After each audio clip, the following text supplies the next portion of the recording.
All the closest people were present at the family celebration. The young woman was happy that for the first time in a long time she had gathered her relatives together for her birthday. But the idyll was broken when her husband, seeing his mother-in-law, suddenly jumped up from his seat. "What the hell is your mother doing here?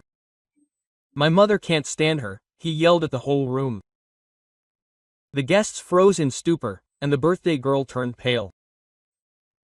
The mother-in-law, thanks to whom the young family had a roof over their heads, slowly rose and said the words that changed everything. "Good day, dear listeners. I am glad to welcome you to my channel. I present to you a new interesting story. Enjoy listening."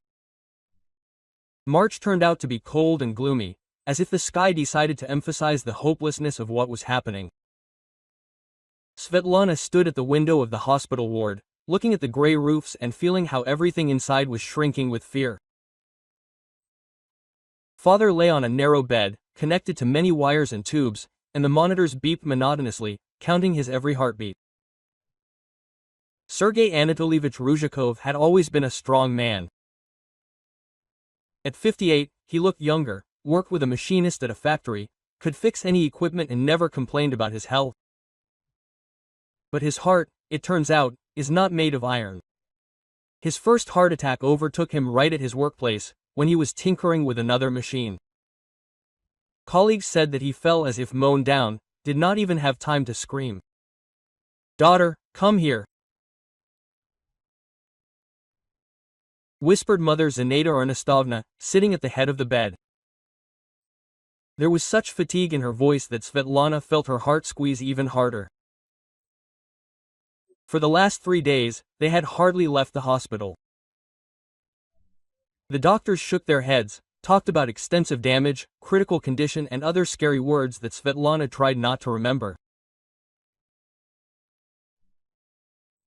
Roman came after work, brought food and a thermos of tea, but his face showed the awkward sympathy of a man who doesn't quite understand how to behave in such a situation. Zinaida Ernestovna held her husband's hand and quietly talked to him, told him about the neighbors, about how the daffodils on the windowsill had bloomed, about her plans for the summer. Svetlana wasn't sure that her father could hear her, but her mother continued her monologue, as if trying to keep him in this world with the power of her own voice. On Thursday morning, it all ended. The monitors suddenly went silent, and the resuscitation team burst into the ward. Svetlana and her mother found themselves in the hallway, huddled close to each other and listening to the muffled sounds of the struggle for life. When the doctor came out and shook his head, Zinaida Ernestovna didn't cry. She simply quietly said, "That's it, my daughter, Daddy is gone." The funeral took place in the fog. Svetlana remembered individual pieces, a coffin in flowers, a long line of people shaking hands and saying the usual words of sympathy, Roman's stony face, who awkwardly hugged her shoulders. Almost all of her father's colleagues came, as did the neighbors. Sergei Anatolievich was a respected person, and this warmed her up a little. Klavdia Lovna, Roman's mother, was also at the funeral. She kept to herself, occasionally casting a critical glance at the organization of the process. Svetlana noticed how she whispered to her son, indicating the memorial table with her eyes. Roman nodded and looked embarrassed. However, Svetlana had no time for her mother-in-law then. Grief consumed all other feelings. After the funeral, life seemed to stand still. Zinaida Ernestovna took unpaid leave, almost never left the house, and sat for hours with a photograph of her husband in her hands. Svetlana tried to visit her mother every day, but she understood that the words of comfort sounded false. Grief is something that needs to be lived through, not overcome. Roman was surprisingly tactful these days, did not demand attention, cooked dinner himself, did not object to daily visits to his mother-in-law. True, Roman's mother called several times and asked when everything would return to normal. Klavdia Mikhailovna did not understand why he was grieving for so long, because nothing could be returned anyway. A month later, Zinaida Ernestovna began to come to her senses, returned to work in the library, began to cook full meals again, and even smiled at a couple of jokes that Roman told. But there was still sadness in her eyes, which seemed to never disappear. "Svetochka, I need to take care of the paperwork," said her mother one evening when they were sitting in the kitchen and drinking tea. "The inheritance needs to be formalized. Soon 6 months will have passed." Quote. Svetlana nodded. She knew that according to the law, it was 6 months after death that one could officially enter into an inheritance. Father left behind a 2-room apartment in the city center and some savings in a savings book. The apartment was nice, in a Stalin-era building, with high ceilings and thick walls. The area was prestigious, with a park and metro nearby. "I'll register everything in my name," Zinaida Ernestovna continued, stirring sugar in a glass. "And then I'll give it to you for your birthday. But first let it be registered in my name. It's better for taxes." Quote. "Will be." Svetlana didn't really understand the intricacies of taxation, but her mother worked in a library, read a lot, and was generally a literate person. If she says it's better this way, then it is. Besides, does it matter who exactly the apartment is registered to? It's family property anyway. "Mom, don't you want to live there?" Svetlana asked. "It's a nice apartment, in the center." Zinaida Ernestovna shook her head. "No, my dear, there are too many memories there. Every corner reminds me of Dad. I'm better here. And it's time for you and Roman to live separately. 3 years with his parents was too much." Svetlana felt something inside her skip a beat of joy. Oh my God, a separate apartment. She dreamed of it so much that she was even ashamed to admit it to herself. Living with her husband's parents was a real test. It wasn't that they were bad people, but the constant feeling that you were visiting was oppressive. Klavdia Mikhailovna was constantly making comments. She either didn't wash the dishes properly, or didn't cook what Roman liked, or just behaved strangely. At the end of September, Zinaida Ernestovna came home from the notary with a stack of documents. She officially became the owner of her father's apartment. The money from the savings book also went to her. The inheritance was not huge, but decent. The apartment in the center was worth good money. "Now I'm waiting for your birthday," said her mother, hugging her daughter.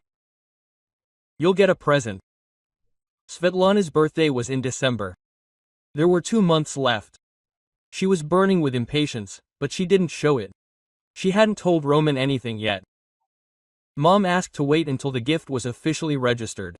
Klavdia Mikhailovna, however, suspected something. She asked several times what was going on with her mother-in-law's inheritance, whether it was time to divide everything up fairly. Svetlana answered evasively that her mother was still registering the documents. Her mother-in-law frowned, but didn't insist. Roman was especially affectionate these days. He helped Svetlana's mother with the papers, drove her to the notary in his car, and even bought her blood pressure medicine. Svetlana thought that her husband simply sympathized with their family grief and felt grateful to him. In October, Mom suddenly suggested, "Let's go to Dad's apartment, see what condition it's in." The 3 of them went. The apartment greeted them with silence and the smell of a closed room, but overall it looked good. Father was a neat man. He supervised the renovation, changed the wallpaper and linoleum. The furniture was old, but good quality. The kitchen was small, but cozy. The rooms were spacious. The windows overlooked the courtyard quietly. "It's beautiful," said Roman, looking around the living room. "You can live here." Zita Ernestovna nodded. The renovation was fresh. "You can leave some of the furniture. You'll only need to bring your things." Svetlana stood in the middle of the room and felt like she was in a fairy tale. Their own apartment. She wouldn't have to ask permission to rearrange the furniture. She wouldn't have to listen to comments about how long she was talking on the phone. She wouldn't have to justify herself for every purchase. Roman was clearly pleased. He carefully examined the plumbing, checked the taps, and knocked on the walls. The man knew a thing or two about renovation and was apparently pleased with what he saw. "Zinaida Ernestovna, when can we move in?" he asked. "After Sve's birthday," her mother answered. "Then I'll formalize the gift." Roman nodded. Anticipation shone in his eyes. Finally, he would be the master of his own home, and not a son living with his parents. True, the apartment would be registered in his wife's name, but what difference did it make? The main thing was to live separately. When they returned home, Claudia Mikhailovna immediately pounced on him with questions about how big the apartment was, what condition it was in, and when they would move in. Roman answered willingly, listing all the advantages of the new home. "Who are you going to register it in?" his mother-in-law suddenly asked.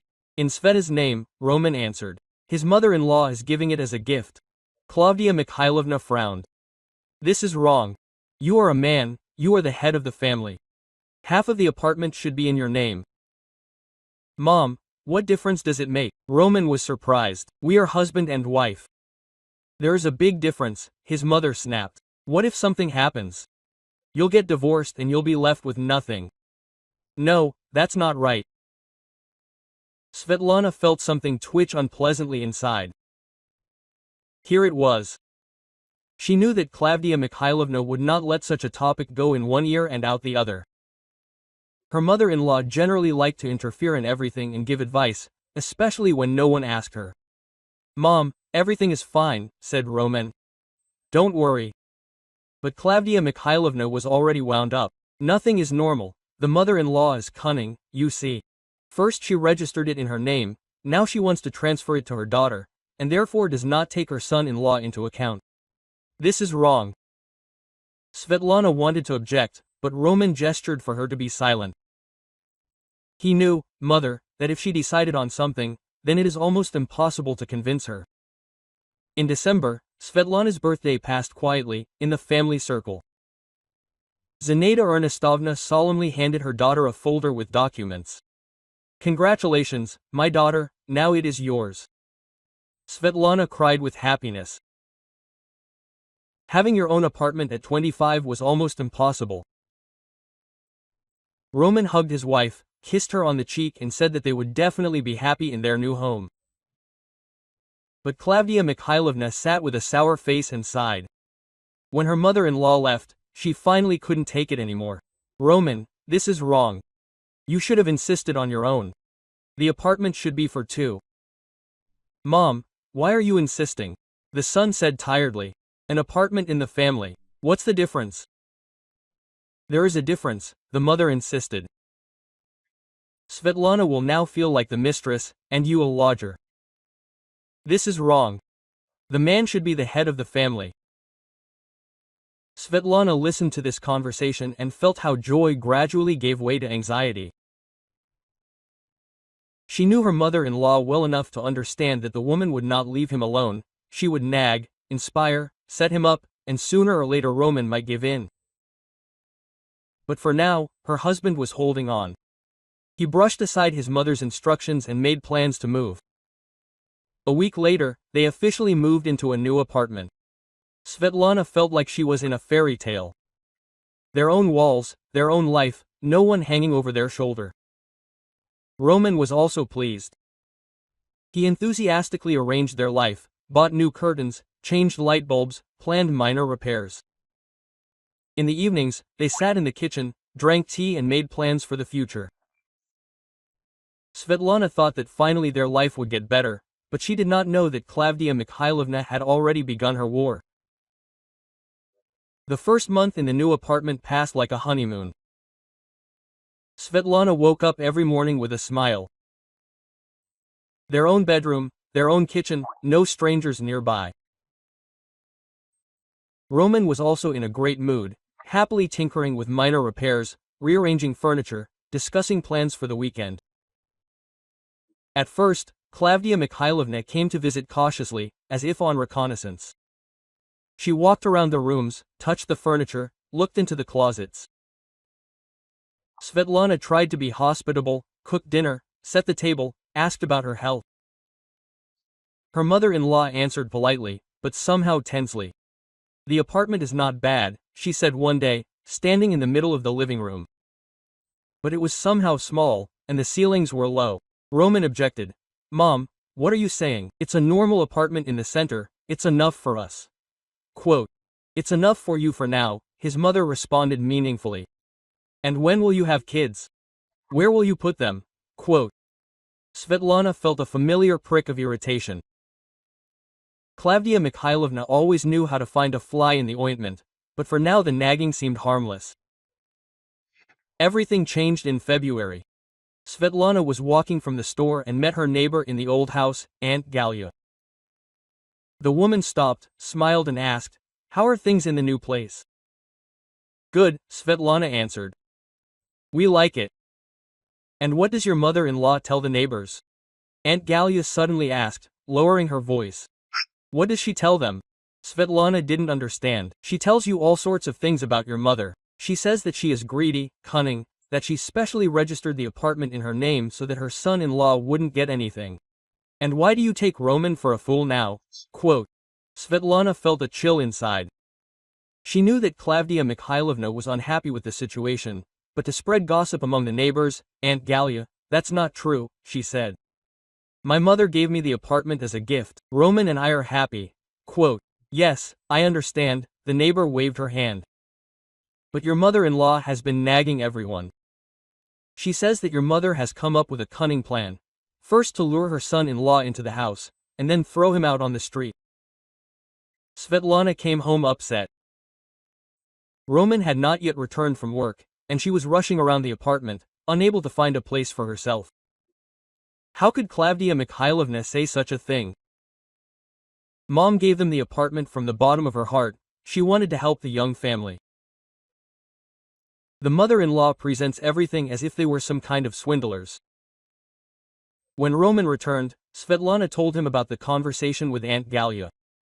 Her husband frowned. Mom took up her old tricks again. "I'll talk to her." "Roman, this is shameful," Svetlana said. "People will now think that we are dishonest." "No, they won't think," Roman waved it off. "Who cares?" But Svetlana saw that the conversation had offended her husband. He became silent, thoughtful, and a few days later he suddenly asked, "Svet, did your mother really not say anything about registering part of the apartment in my name?" "Roman, what are you talking about?" Svetlana was surprised. "Why?" "But I am your husband. The head of the family. It would be logical to register half of it in my name." Quote. Svetlana felt something twitch inside. Here it began. Klavdia Mikhailovna got to her son and started to work on him. "Roman, what's the difference?" she said. "We're husband and wife.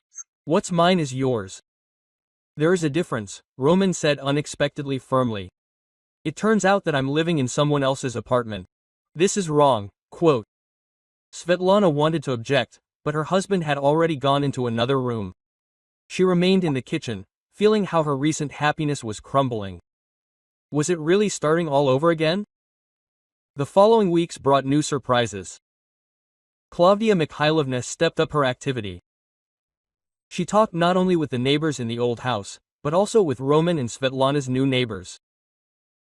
She told them what a cunning woman Zinaida Ernestin was, how she deceived her son-in-law, how badly things turned out with the inheritance. Svetlana learned about this from different people. A neighbor on the landing once sympathetically asked if it was true that they were having problems with housing. The saleswoman in the store downstairs wanted to know when they were moving out. Even the local police officer looked at Svetlana strangely when she was filing an application for re-registration. "Your mother is just like a spider," Roman said one evening. "First she lured me into her web, and now she's strangling me." "Roman, what are you talking about?" Svetlana was horrified. "What web? Mom helped us." Quote. "Helped?" Her husband chuckled. "She takes me for a fool. She registered the apartment in her name, then transferred it to you. And what am I, furniture or something?" Quote. Svetlana saw an unfamiliar expression in his eyes: anger, resentment, suspicion. Her husband looked at her as if she really was a participant in some conspiracy. "Roman, we've already talked about this," she said tiredly. Mom did it for taxes. Is that normal? Quote. Normal for whom? Roman flared up. For your mother. Now she can kick us out at any moment. What moment? Quote. Svetlana didn't understand. Roman, are you sick? I'm not sick, my husband shouted. I just realized that they're taking me for a sucker. Svetlana started crying. She didn't understand what was happening to her husband. A month ago he was a normal person, and now he was talking nonsense. But Roman didn't calm down. And anyway, why are you calling your mother every day? What are you discussing there? How to kick me out of the apartment?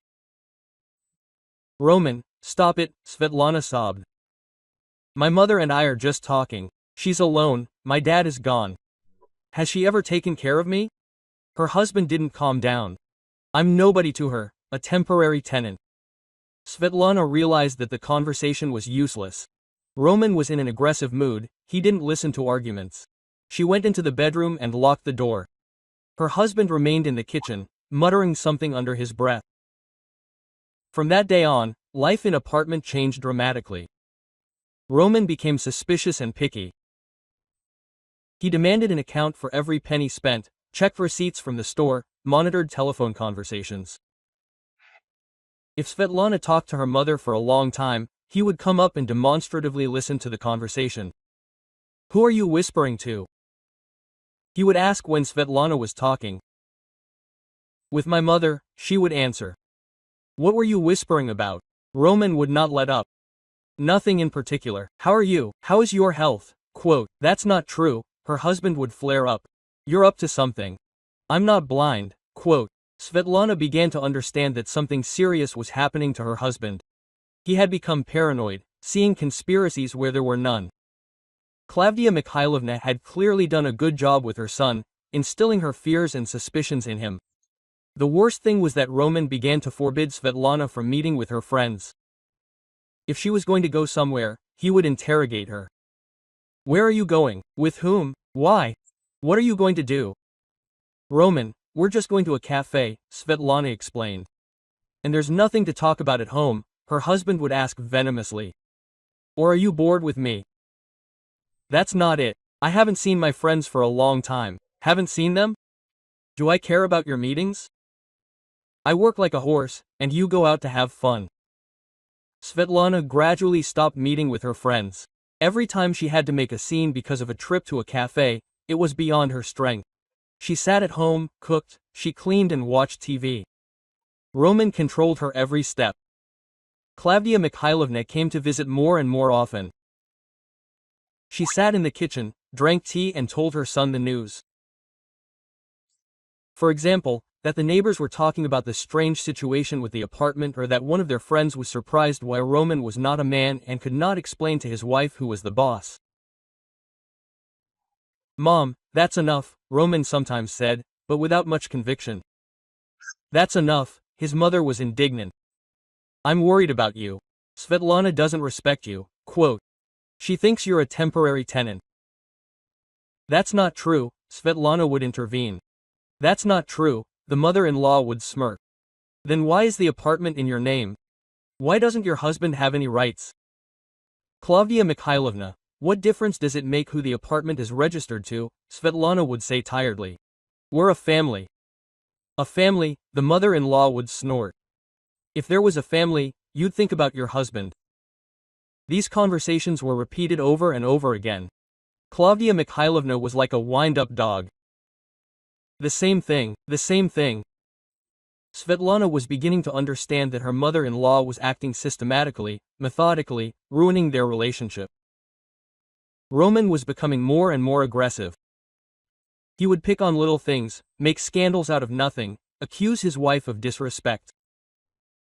Svetlana tried to explain to him what was going on, but her husband wouldn't listen. You want to turn me away from my mother, he would shout, it won't work. She is the only one who takes care of me. Quote. Roman, your mother is divorcing us, Svetlana said desperately. She wants to set us apart. That's not true, her husband exploded. Mom loves me, but you're using me. Svetlana was beginning to understand that she was losing the war. Klavdia Mikhailovna was an experienced manipulator. She knew how to influence her son. And Svetlana was just a young woman who wanted a quiet family life. In May, the situation reached a critical point. Roman became so unbearable that Svetlana began to think about divorce. She could no longer live in constant stress, listen to accusations, and justify every step. Zinaida Ernestovna saw that something was wrong with her daughter. Svetlana had lost weight, became nervous, often cried, but answered direct questions evasively. "Daughter, what happened?" Mom asked. "Nothing, Mom, I'm just tired." "Roman, how is he? Is he behaving well?" Quote, "Yes, it's fine." Zinaida Ernestovna did not believe these answers, but did not know how to help. She felt that her daughter was moving away, becoming withdrawn. Meanwhile, Klavdia Mikhailovna continued her destructive work. She told more and more details about Zinaida Ernestovna's treachery, found more and more reasons for indignation. Roman listened and absorbed the mother's poison. By the end of spring, Svetlana had turned into a downtrodden housewife. She was afraid to leave the house once again, call her friends, even talk for a long time with her mother. Roman controlled her every step, demanded an account for every minute. Svetlana's birthday was approaching. She was afraid of this day, sensing that something would happen.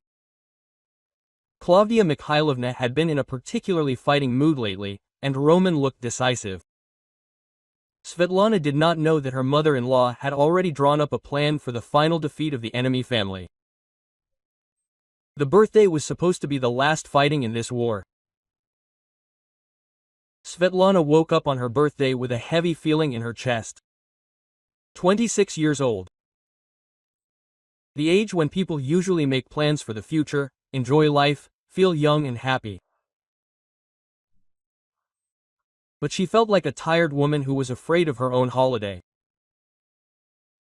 Roman got up earlier than usual, hummed something in the shower, carefully shaved. He had not been in such a good mood for months. Svetlana watched her husband warily, trying to understand what had made him so happy. Quote, "Happy birthday, darling," he said, getting out of the bath and kissing his wife on the cheek. "Today is going to be a special day for us." Quote. There was something strange in his voice. Not joy, tenderness, but some kind of hidden determination. Svetlana felt everything inside her shrink from a premonition of trouble. "Roman, maybe we should celebrate quietly?" she suggested cautiously. "The two of us are with Mom." "No, what are you saying?" Quote, her husband responded too cheerfully. "A birthday should be a holiday. I've already warned everyone. My colleagues will come, your friends, relatives. It will be fun." Svetlana wanted to object, but she saw the familiar stubbornness in her husband's eyes. It was useless to argue. Besides, maybe she was worrying in vain. Perhaps the holiday would really help diffuse the situation. In the morning, Roman went to buy groceries, and Svetlana began cleaning the apartment. She washed the floors, wiped the furniture, put out the dishes and tried not to think about the bad. But the anxiety did not go away. Something in her husband's behavior looked too feigned. Mom called at lunchtime. Quote, "Daughter, congratulations. Health, happiness, love. What time should I arrive?" "Mom, are you sure you want to come?" Svetlana asked unexpectedly for herself. "Of course I want to." Zinaida Ernestovna was surprised. "It's your birthday. How can I not come?" Svetlana simply hesitated. "The novel has been kind of strange lately. I'm afraid it will be awkward." Quote, "Daughter, what happened?" Mom was worried. "Did you have a fight?" "No, we didn't. He just works a lot, he's tired, he's nervous." Zinaida Ernestovna didn't believe this explanation. She knew her daughter too well not to notice the falseness in her voice.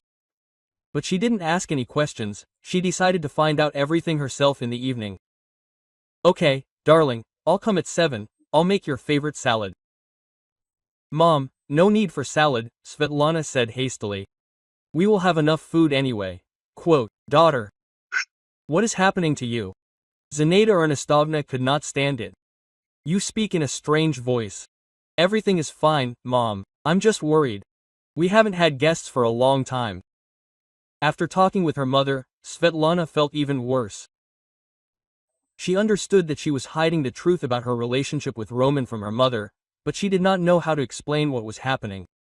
And what was there to explain? That her husband had become a suspicious paranoid? That his mother-in-law had turned him against his mother-in-law? It sounded like nonsense. Roman returned with his groceries in a great mood. He sang while unpacking the bags, joked, and even hugged Svetlana around the waist. This had not happened for several months. Roman, what's wrong with you today? She could not stand it. Are you different? Today is a special day, her husband answered mysteriously. A lot needs to become clear. Svetlana did not understand what he meant, but she did not ask again. She started cooking, and Roman helped, cutting vegetables, setting the table, arranging chairs. They worked silently, but the atmosphere was tense. At 5 o'clock Klavdia Mikhailovna called, "Son, I'll be there soon. I bought a beautiful gift. Svetlana will be happy." "Mom, do you remember what we agreed on?" Roman asked in a low voice. "Of course I remember. Everything will be as we planned." Svetlana heard snippets of conversation and felt her heart beat faster, what they had agreed on, what they had planned. She tried to hear the rest, but Roman spoke too quietly. At 6:30, guests began to arrive. First, Roman's colleagues arrived, noisy, cheerful men who brought flowers and cognac. Then Svetlana's friends, two girls she had been friends with since college. They had not seen each other for a long time, and Svetlana was happy to see them. Quote, "Sveta, you've lost weight," said Anya, her best friend, "and you look tired." "I work a lot," lied Svetlana. "I always feel weak in the spring." "And how is Roman?" asked another friend, Oksana. "I haven't seen him for a long time." "He's fine, he works a lot too." The girls exchanged glances. They felt that something was wrong, but it was awkward to ask in front of the guests. At 7 o'clock, Klavdia Mikhailovna arrived. She was dressed up in a new dress and looked solemn for some reason.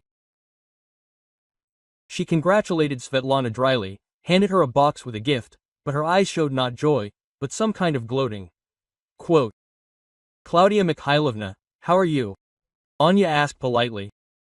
"You're doing well," the mother-in-law answered. "Soon it will be really great." Quote. Svetlana did not understand what she meant, but something in her chest squeezed again. Klavdia Mikhailovna sat down next to her son and began to whisper something to him. Roman nodded, occasionally glancing at the door. At 7:15, all the guests were already sitting at the table. Roman made a toast to the birthday girl. Everyone drank and ate. The atmosphere was cheerful. People laughed, told jokes. Svetlana gradually relaxed, began to think that she had worried in vain. But Klavdia Mikhailovna and Roman looked tense. They constantly glanced at their watches, exchanged glances, whispered about something. Svetlana noticed this and again felt anxious.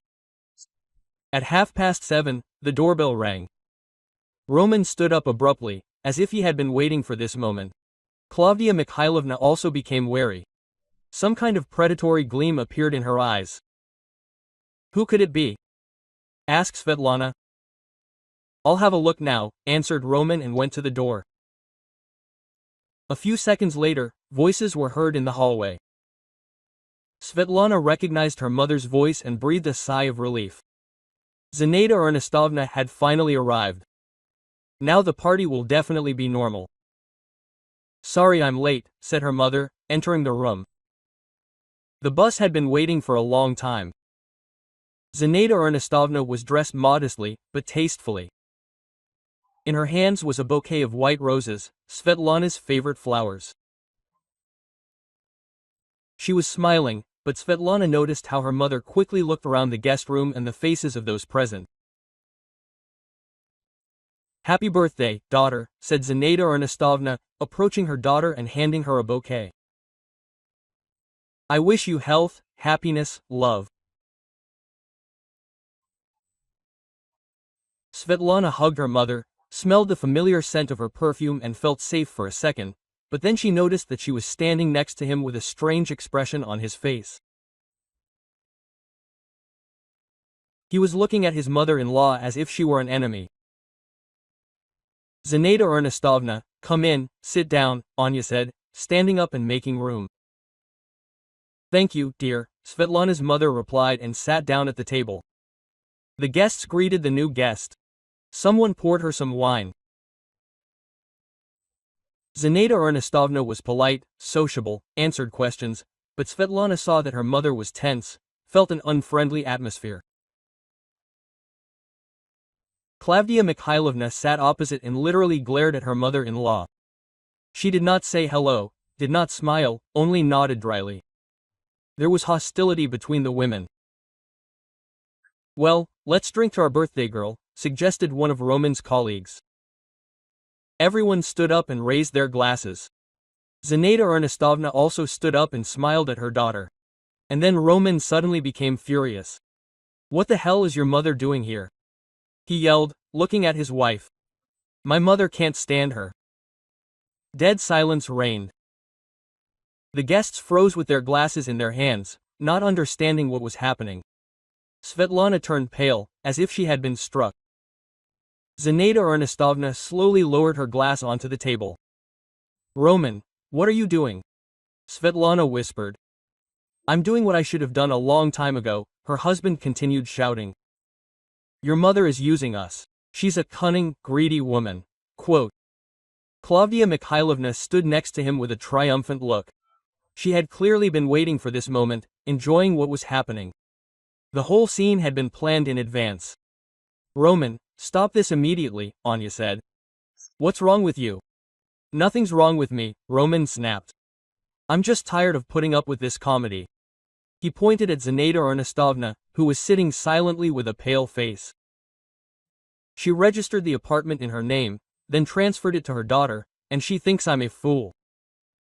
She thinks I don't understand what's going on here." "Roman, Mom gave us an apartment," Svetlana sobbed. "Why are you saying that? She gave it to us," her husband laughed. "She lured us into a trap. Now we depend on her." The guests began to exchange glances. Some were already getting ready to leave. The festive atmosphere was hopelessly ruined.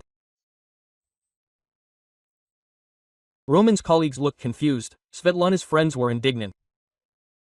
Zinaida Ernestovna remained silent the whole time. She sat up straight, with dignity, but Svetlana saw how her mother's hands were shaking. The woman was shocked by what was happening. Quote. "Roman, apologize immediately," Oksana demanded. "How can you talk to your wife's mother like that?"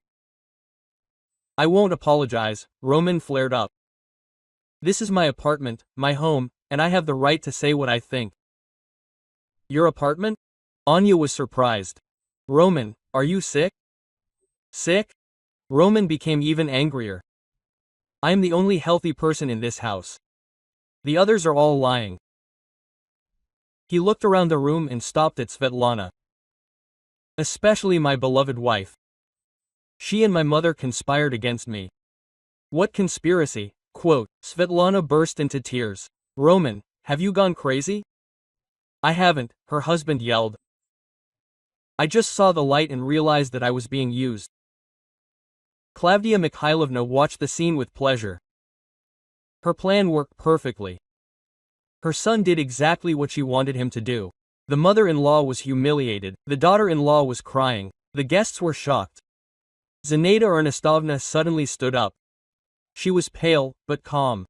The woman slowly looked around the room and stopped her gaze on her son-in-law. Quote. "Roman," she said quietly but clearly. "Are you finished?" "What?" He did not understand. "Are you finished shouting?" Zinaida Ernestovna repeated. "Or is there something else?" Roman was confused. He expected his mother-in-law to make excuses, cry, and ask for forgiveness, but she stood calmly and looked at him with a strange expression. "I've said everything," he muttered. "Okay," Zinaida Ernestovna nodded. "Now I'll say something." She turned to the guests. Forgive me, my dears, for ruining the holiday. It's not my fault. Then she looked at the young man. You forgot one important detail. This apartment belongs to me. I am its owner, and I have the right to be in my own home. Roman opened his mouth, but could not find the words. He did not expect such an answer. Quote, but that's not the most important thing, Zinaida Ernestovna continued. The main thing is that I have watched for months as my daughter turns into a downtrodden housewife. Quote, how you control her, humiliate her, make her unhappy. She paused, looked around the room, and I know who is to blame for everything. Zinaida Ernestovna looked at Klavdia Mikhailovna, who suddenly cringed. You, dear woman, turned your son against our family, spread gossip, wove intrigues, pitted us against each other, thought that I would not recognize you. Klavdia Mikhailovna wanted to say something, but Zinaida Ernestovna did not give her the floor. But you know what? I am tired of this circus, tired of watching my daughter suffer. So I decided to give her a real birthday present. She took a phone out of her purse. Roman, and you, dear mother-in-law, immediately leave this apartment right now. Or I will call the police. Silence reigned. Everyone was watching at Zinaida Ernestovna, not believing her ears. For a few seconds there was absolute silence in the room. The guests froze, not understanding what was happening. Roman stood with his mouth open, clearly not expecting such a turn of events. Klavdia Mikhailovna turned pale, but quickly pulled herself together. What do you mean leave the apartment? She snapped. This is my son's house. He lives here. He lived, Zinaida Ernestovna calmly corrected. Now he doesn't live here. She dialed the number on the phone and put the receiver to her ear. Quote, hello, police? She said loudly, looking at Roman. Zinaida Ernestovna, wait, one of Roman's colleagues became worried. Let's sort this out peacefully. Quote, I tried to sort this out peacefully for 6 months, Svetlana's mother answered. While this young man was turning my daughter into a domestic slave, and his mother was weaving intrigues. That's it, patience has run out. Roman has finally come to his senses. You have no right. I am Svetlana's husband. This is a family apartment. It's wrong, Zinaida Ernestovna shook her head. This is my apartment. I am its owner, and I decide who lives here. Hello, yes, she continued into the phone. We need a team at the address. Mom, wait. For the first time that evening, Svetlana spoke up. Maybe she shouldn't be so abrupt. Zinaida Ernestovna looked at her daughter carefully. The girl's eyes showed confusion, fear, but not objection. She was afraid of change, but she didn't want to stop her mother. Quote, daughter, Zinaida Ernestovna said softly, do you want to continue living in this nightmare? Svetlana looked at her husband, her mother-in-law, and the guests. Everyone was waiting for her answer. She suddenly realized that she was tired of lying to herself that everything would work out. Tired of enduring control, suspicion, reproaches. Tired of being unhappy in her own home. Quote, no, she said quietly, I don't want to. Klavdia Mikhailovna tried to seize the initiative. Zinaida Ernestovna, you understand everything incorrectly, she said in a conciliatory tone. We are not enemies, we are one family. One family? Zinaida Ernestovna grinned. For 6 months you have been telling your neighbors how cunning and greedy I am. You have been setting your son against my daughter. You call this a family? I never said anything like that, Klavdia Mikhailovna tried to justify herself. This is all a misunderstanding. A misunderstanding? Zinaida Ernestovna took a notebook out of her purse. Aunt Galya from the 5th house told her that I wanted to throw my son-in-law out on the street. Anna Petrovna from the store told her that I cheated Roman out of his inheritance. Should I continue? Klavdia Mikhailovna realized that she had been caught. She had underestimated her mother-in-law, thinking that she would not find out about her activities. But Zinaida Ernestovna turned out to be not as simple as she seemed. Quote, "Okay," said the mother-in-law, changing tactics. "Let's say I was wrong. But why such extreme measures? Let's talk, discuss everything. Let's talk." Zinaida Ernestovna looked at Roman. "With a man who yells at my daughter on her birthday, who calls me a cunning woman in front of guests. What is there to talk about?" Roman realized that the situation was getting out of control. He tried to pull himself together and spoke more calmly. Quote, "Zinaida Ernestovna, I apologize for being harsh, but you must understand, I am a man, the head of the family. I need some rights in this house." "Rights?" Zinaida Ernestovna asked again. "And do you have any responsibilities? A responsibility to respect your wife, to take care of her, to make her happy?" Roman opened his mouth, but found nothing to answer. Indeed, he had not thought about Svetlana's happiness for a long time. In recent months, he had been exclusively busy fighting his mother-in-law's conspiracy. Quote, "I work," he muttered. "I provide for the family." "You do," Zinaida Ernestovna grinned. "Who gave you the apartment? Who bought the furniture? Who pays for the electricity, water, and gas?" Roman realized that he was losing the argument. Formally, his mother-in-law was right. They lived in her apartment, on her money, but admitting it was humiliating. Quote, "Yes, we live in your apartment," he said angrily. "So what now? Are you keeping us on a short leash?" "I am not keeping you," Zinaida Ernestovna answered calmly. "I am letting you go. Go and live wherever you want." Roman realized that he was caught. He wanted to show that he was being kept, but it turned out that he was being let go. And not let go somewhere, but to nowhere. He did not have his own apartment. He did not have enough money to rent an apartment either. Quote, "Okay," he said defiantly, "let's leave, but Svetlana is coming with me."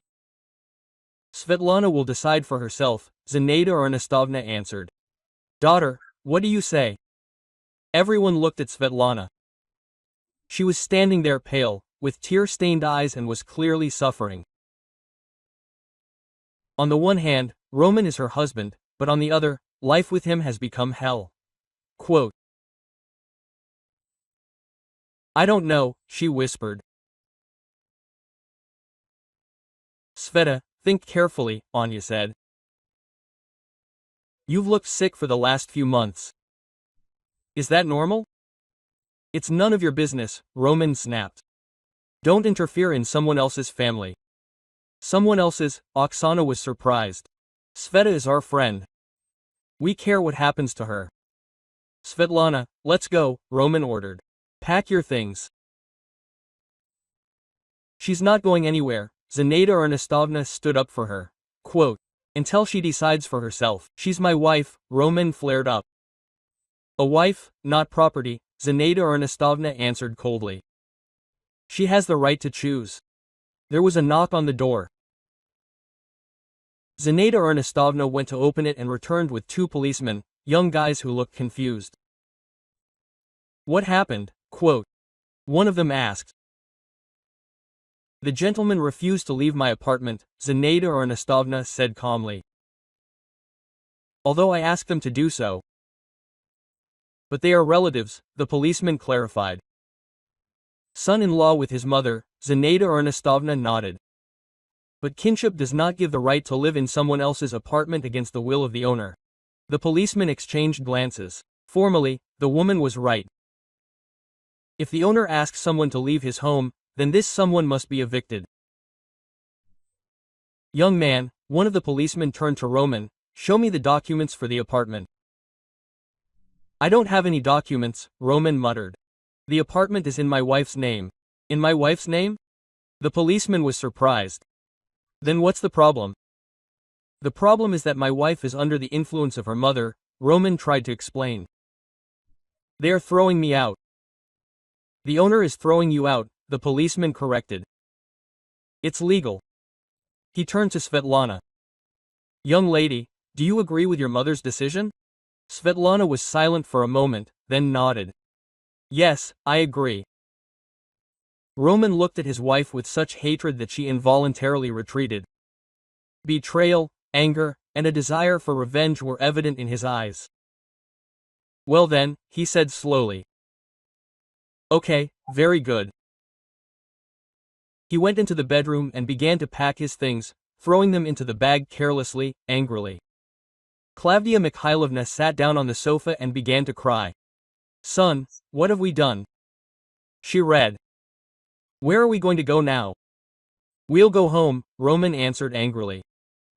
To our communal apartment, which I had exchanged for this palace. The guests began to leave.